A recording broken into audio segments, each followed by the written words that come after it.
Sir, अध्यक्ष महोदय, ये अविश्वास प्रस्ताव मणिपुर के लिए हम लाए हैं। तो ये जो घटनाएं मणिपुर में हो रही है, इसको ये हम ना समझे कि उत्तर पूर्वांचल के किसी कोने में हो रहा है, ये भारत में हो रहा है सर। अगर मणिपुर जल रहा है तो भारत जल रहा है। अगर मणिपुर में आग लगी है तो भारत में आग लगी है। अगर मणिपुर विभाजित हुआ है तो भारत विभाजित हुआ है।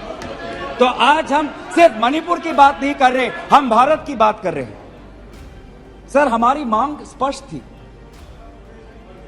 कि देश के मुखिया होने के नाते प्रधानमंत्री सदन में आए, अपनी बात रखे, अपनी संवेदना प्रकट करे और उस पर सारे पार्टी समर्थन दे और मणिपुर को एक संदेश जाए कि इस दुख की घड़ी में पूरा सदन मणिपुर के साथ है, हम मणिपुर में शांति चाहते हैं। यह हमारी अपेक्षा थी, यह हमारी अपेक्षा थी। लेकिन अफसोस की बात है कि ऐसा नहीं हुआ।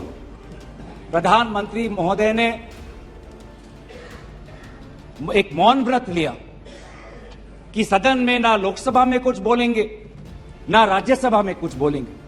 और इसीलिए अध्यक्ष महोदय, ये नौबत आनी पड़ी कि हम अविश्वास प्रस्ताव के द्वारा प्रधानमंत्री मोदी जी का मौन व्रत हम तोड़ना चाहते हैं। सर, साफ साफ 3 सवाल है प्रधानमंत्री महोदय से। सवाल पहला कि आज तक वो मणिपुर क्यों नहीं गए?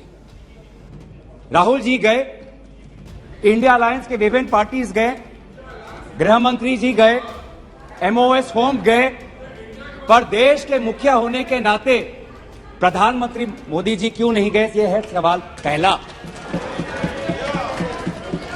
सवाल दूसरा कि लगभग 80 दिन क्यों लगे प्रधानमंत्री मोदी जी को मणिपुर पे कुछ बोलने के लिए, और जब बोले तो सिर्फ 30 सेकंड के लिए बोले, और उसके पश्चात आज तक भी प्रधानमंत्री मोदी जी की तरफ से ना कोई संवेदना का शब्द, ना कोई शांति की याचना। मंत्री मंडल बोल रहे हैं कि हम बोलेंगे, हम बोलेंगे। आप बोले, आपको किसी ने नहीं रोका। लेकिन प्रधानमंत्री मोदी जी एक प्रधानमंत्री होने के नाते उनके शब्दों में जो महत्व है वो किसी मंत्री के शब्दों में नहीं है। माफ कीजिएगा। प्रधानमंत्री मोदी जी अगर प्रधानमंत्री होने के नाते एक शांति की पहल करें, उस कदम में जो ताकत है वो किसी मंत्री या किसी सांसद में वो ताकत नहीं है, एक प्रधानमंत्री होने के नाते। सवाल हमारा तीसरा कि प्रधानमंत्री जी ने आज तक मणिपुर के मुख्यमंत्री को बर्खास्त क्यों नहीं किया? आपने गुजरात में जब निर्वाचन आए, गुजरात में जब आपको अपनी राजनीति करनी थी तो गुजरात में मुख्यमंत्री बदल दिए, एक बार नहीं 2 बार।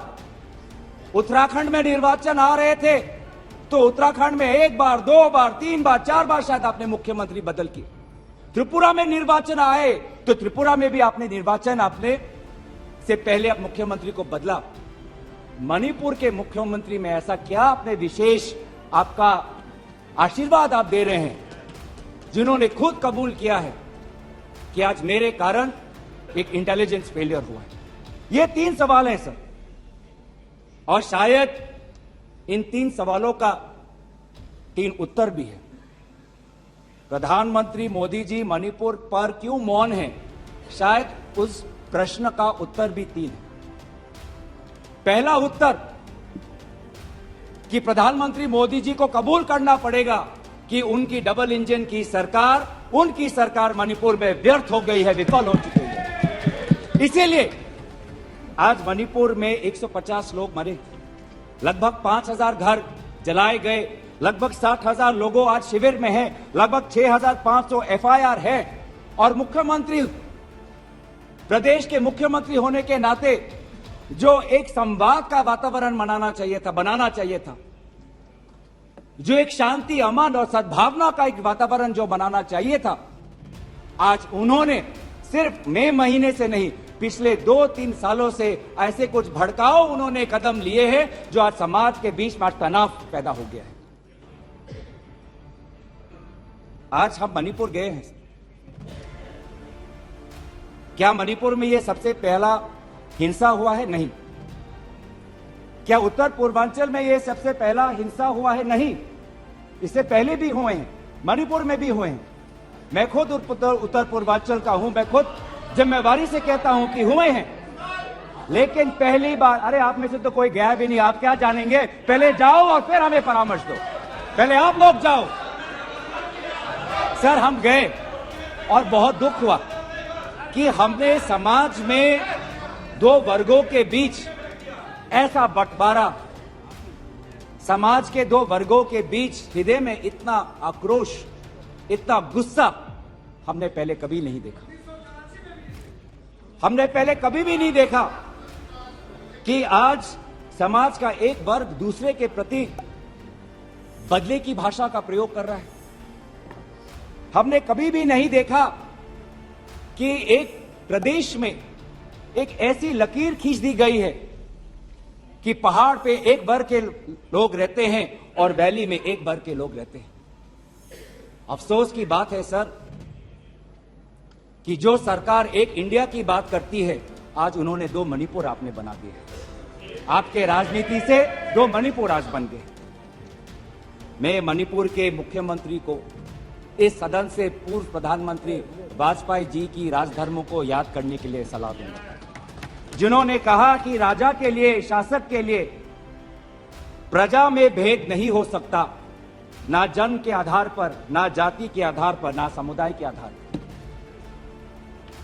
सर, आज इस माहौल में अगर सबसे ज्यादा पीड़ा किसी को झेलना पड़ा है तो महिलाओं और बच्चों को।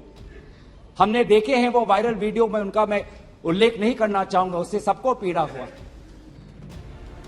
पर ऐसे मुख्यमंत्री जी ने स्वयं कहे कि ऐसे 100 FIRs हैं।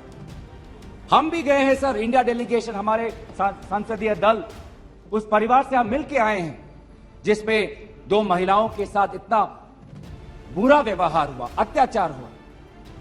हमने ऐसे भी एक परिवार से मिले जिसमें एक 80 साल की महिला, जो एक स्वतंत्रता संग्रामी की पत्नी थी, उसको घर के अंदर बंद करके जिंदा जला दिया। जो दो महिला जिसको लेकर आज सुप्रीम कोर्ट तक ये बात गई है, उसमें से एक महिला का पत्नी कारगिल में हमारे देश के लिए हमारी सीमा को सुरक्षा कर रहा था। वो कारगिल का जवान बोल रहा है, मैंने देश को बचाया पर मैं अपने घर और अपने परिवार को नहीं बचा पाया। जब हम उनसे मिलते हैं तो हमको क्या कहें? आप लोग कहते हैं हम फोटो ऑप करने गए थे। सर, दुख के समय में संवेदना उनको देने गए थे।